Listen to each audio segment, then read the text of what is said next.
Nesse vídeo, iremos analisar um dos problemas mais profundos do capitalismo moderno, o problema da agência, isto é, a separação entre propriedade e controle.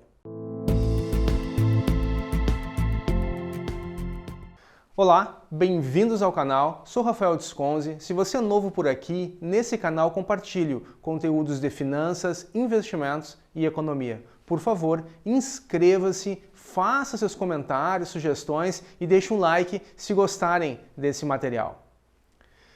O notável crescimento das empresas nos últimos anos veio acompanhado de importantes mudanças, destacando a dispersão do seu controle acionário, realizada através da subscrição pública de novas ações.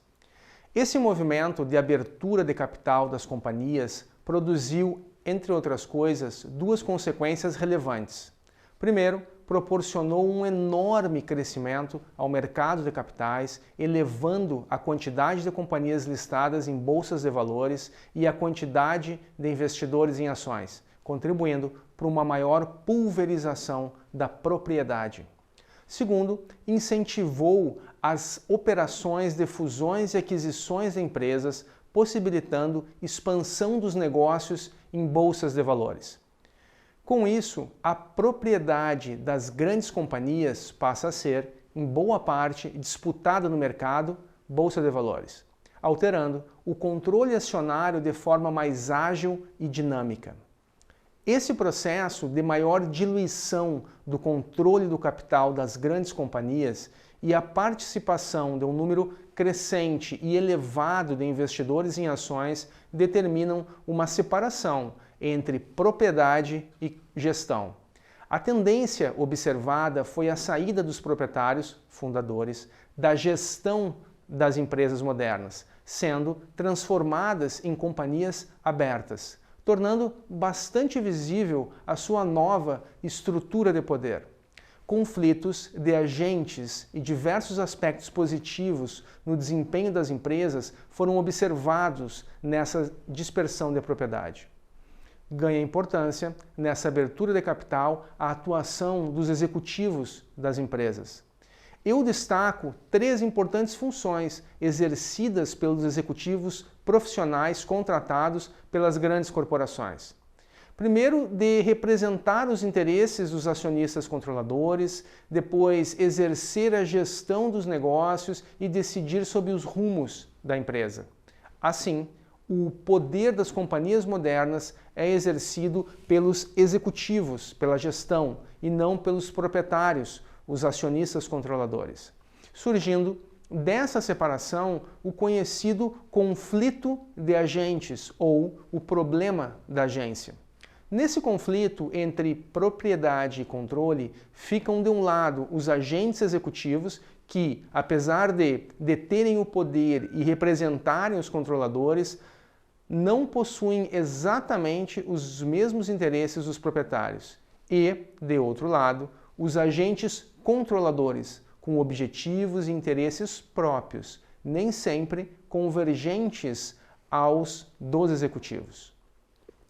Vários problemas de conflitos de interesses passam a ocorrer no ambiente das grandes companhias, como consequência do divórcio descrito entre propriedade e controle, dando origem a uma nova forma de organizar as companhias. Os controladores desligam-se das empresas e executivos são contratados para exercerem a sua gestão, não sendo mais a propriedade e o controle exercidos pelas mesmas pessoas.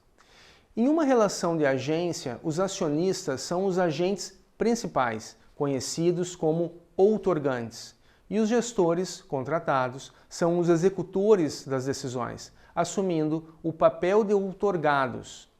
Os outorgados são contratados para desempenharem alguma atividade, prestação de serviços, que beneficia os outorgantes, sendo a estes concedida uma delegação de autoridade pelos outorgantes para a tomada de decisão.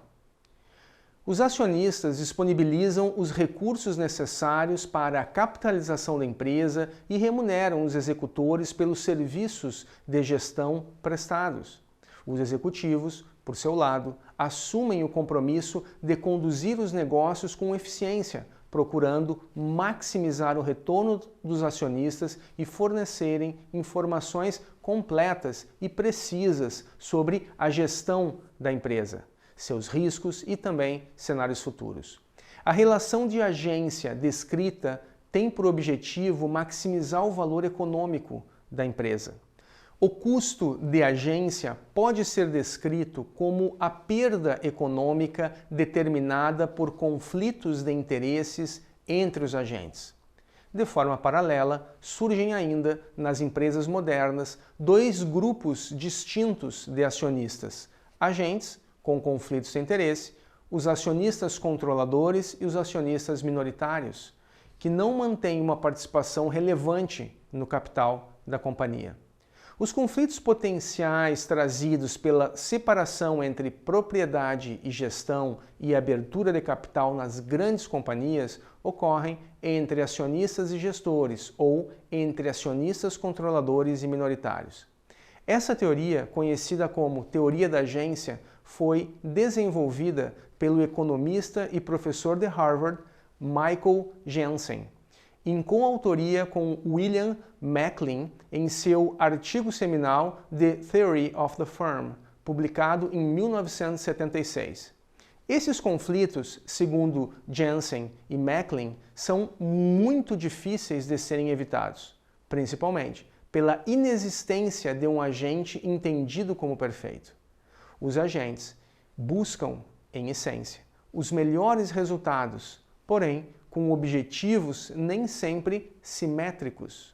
Fica sempre presente a ideia de que os executivos priorizam decisões que atendam melhor seus objetivos próprios, procurando maximizar a satisfação de suas preferências.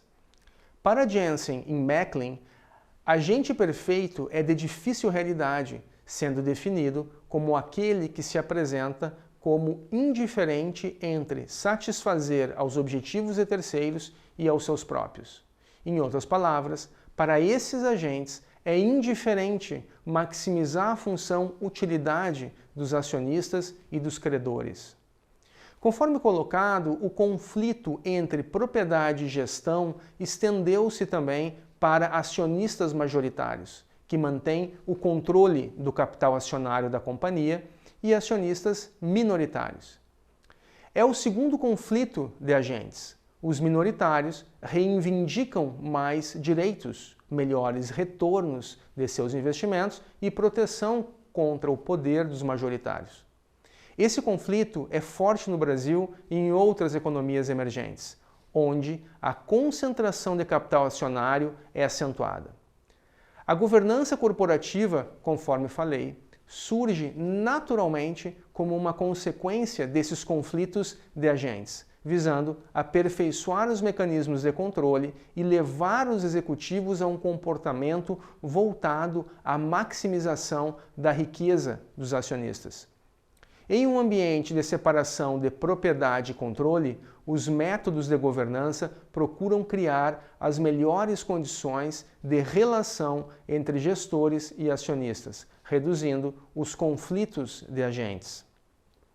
A governança corporativa está preocupada também com a qualidade das informações contábeis, a estrutura de seus demonstrativos financeiros e a interpretação de seus resultados apurados. Por fim, compartilho alguns exemplos de conflitos de agência.